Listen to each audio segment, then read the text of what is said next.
Ebola is a virus that causes severe bleeding, organ failure, and can lead to death.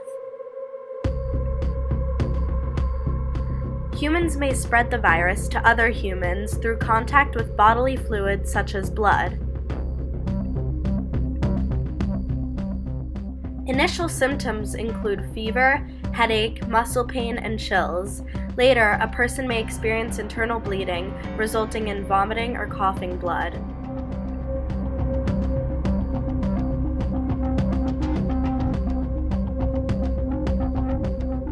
There are no cures available, but recently a vaccine has been developed and is currently being evaluated alongside 4 other treatments. Right now, we are facing the second worst Ebola outbreak in history. So far, there have been 419 cases and 240 deaths.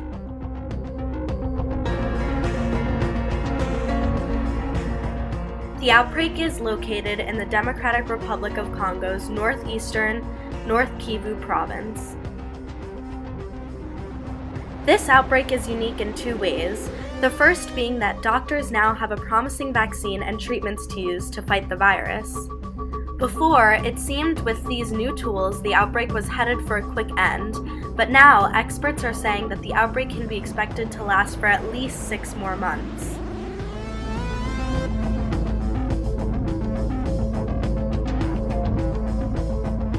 One reason for this is that this outbreak is the first to erupt in an area of intense conflict.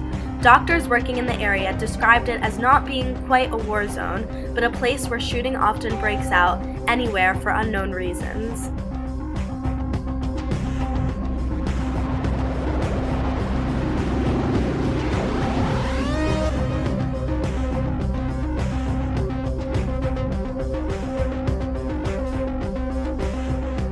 The violence in the area has significantly limited the work of healthcare workers. 2 months ago, the State Department ordered all American government employees out of the region and confined them to the capital, Kinshasa, which is nearly 1,000 miles away from the epicenter of the outbreak.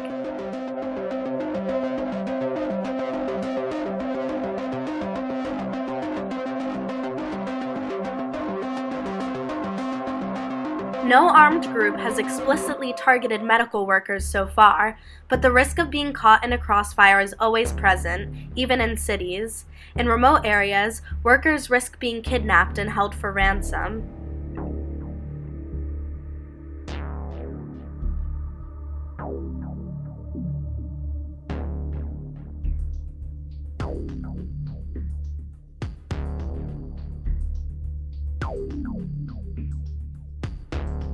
The population that Ebola is affecting most heavily is comprised mostly of refugees who speak many languages and often distrust outsiders, including the national government along with its army and police.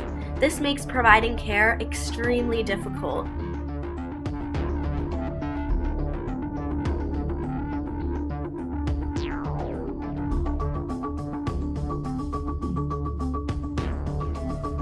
Many people refuse to believe that Ebola exists. Others see it as less of a threat than the constant ones like malaria, cholera, hunger, and violence, or think that it is a foreign plot to test new medicines on Africans.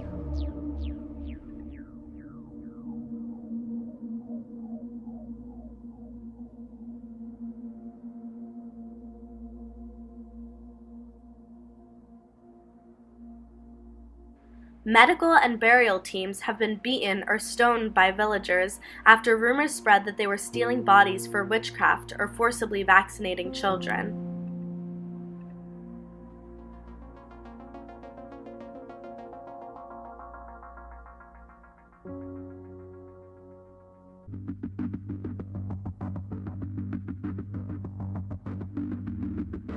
Americans were ordered out of the area before the major violence began, and all they can do is watch the outbreak spiral out of control from afar.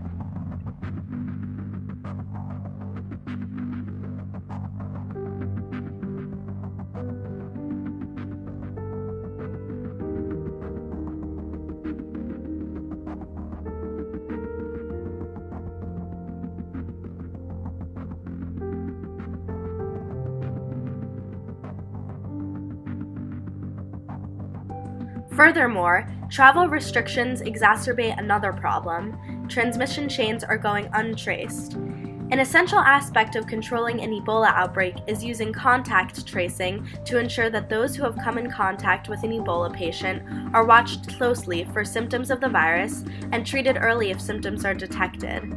With the violence in the area, this contact tracing is extremely difficult, if not impossible.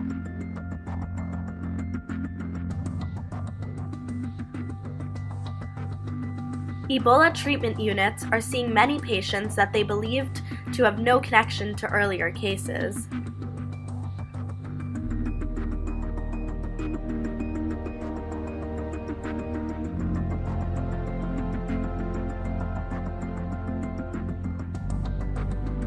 Many people are likely getting infected in private clinics or those run by herbal or faith healers, coming in for treatment for a more minor illness and end up lying next to an Ebola patient or getting an injection with a syringe previously used on one.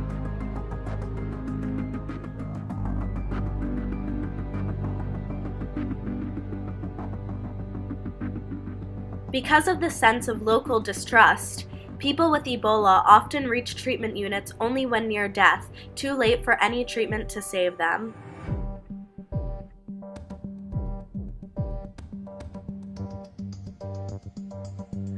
Experts say that in order to work to end the outbreak, we have to find a way to reach the population in areas we can't go.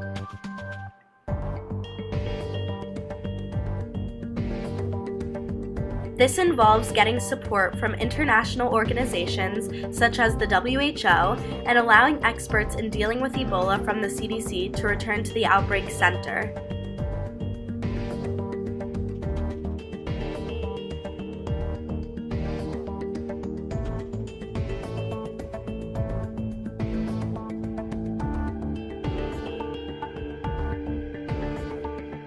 Until experts can safely get back in the region and resume contact tracing and care of people infected, the outbreak will continue to spiral out of control.